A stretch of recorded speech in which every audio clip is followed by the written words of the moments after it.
Hi there folks, and welcome to this week's Work Solutions for the Daily Rigour issue number 74. Okay, so in our first story this week, make the madness stop. So it's still October as it clearly says in the date up here, but no, we've got a Birmingham couple have actually decided to extravagantly decorate their house with 10,000 Christmas lights, for goodness sake, and this display cost them £7,000, and the reason for doing it, they just love Christmas. It makes you sick, doesn't it? But anyway, what was the cost of one Christmas light?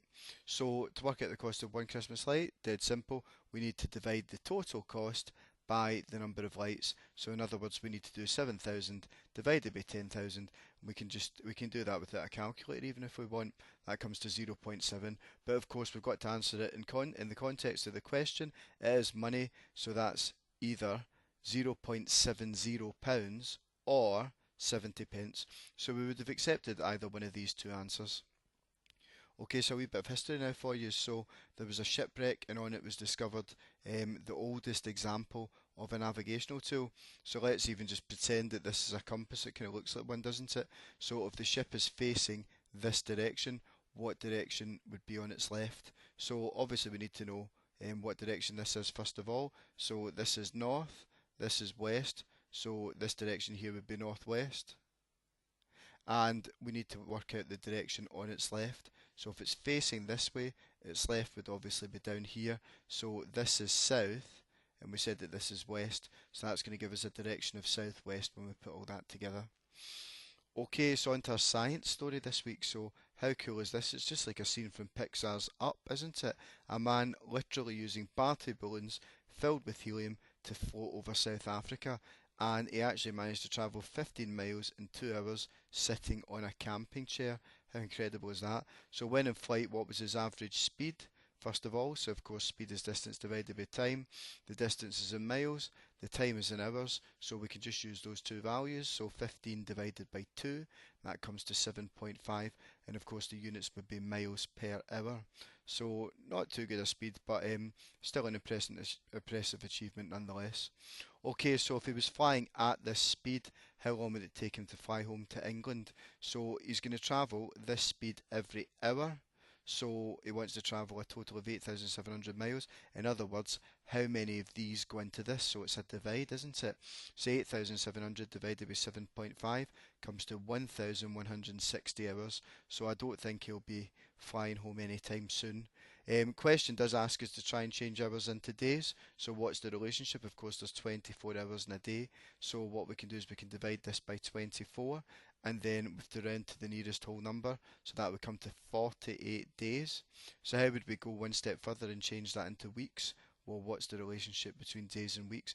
Well, there's 7 days in a week, so we can divide this 48 by 7, and of course round to the nearest whole number. So it would literally take him continuous flying 7 weeks sitting on that camp chair. So I don't think he's going to try that anytime soon.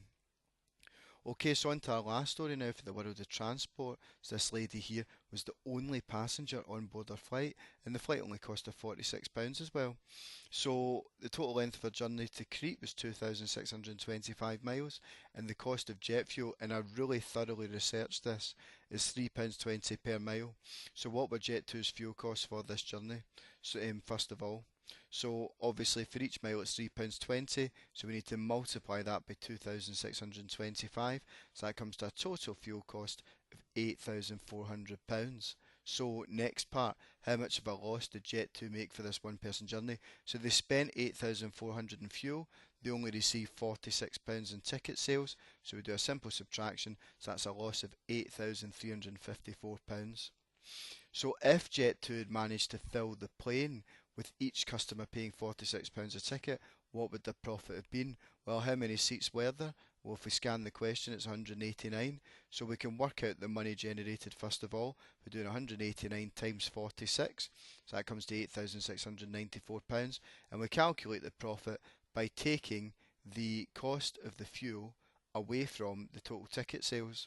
So that comes to a very small profit of £294. But as we know, this woman's managed to get one of the cheap flights by booking at the right time. Many other passengers in a plane would pay a lot more than that. So in an ideal world, they would have made a lot more profit. Okay, last wee question though. In a proper numerical reasoning question here, what is the minimum number of tickets Jet2 would have needed to have sold at this price in order to make a profit?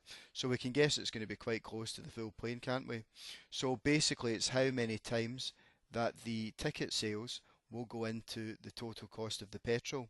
So if we do that, we get an answer of 182.608 dot dot dot.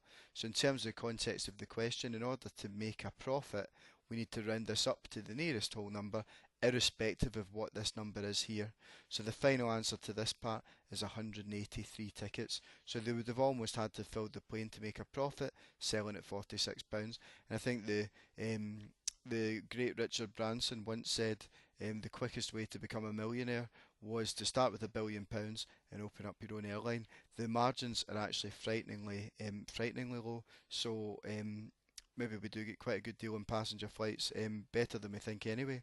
Anyway, folks, there we have it. That was our Work Solutions for the Daily Rigour issue number 74.